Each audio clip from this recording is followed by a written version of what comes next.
പെട്ടെന്ന് ഒരു പൂജാ സെറ്റപ്പ്. അപ്പോൾ അത് ഇവിടെ ചെയ്യാൻ തീരുമാനിക്കാം. കുറേ സാധനമുണ്ട്.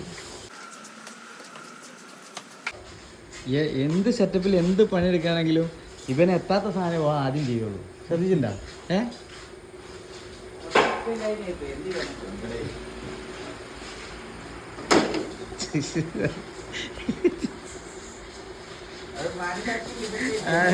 മാനുഫാക്ചറിങ് ഡിഫക്റ്റ് ആണ്. അത് സ്വയം ബോധമാണുള്ളത്, എനിക്ക് ആയിട്ടില്ല എന്നുള്ളത്.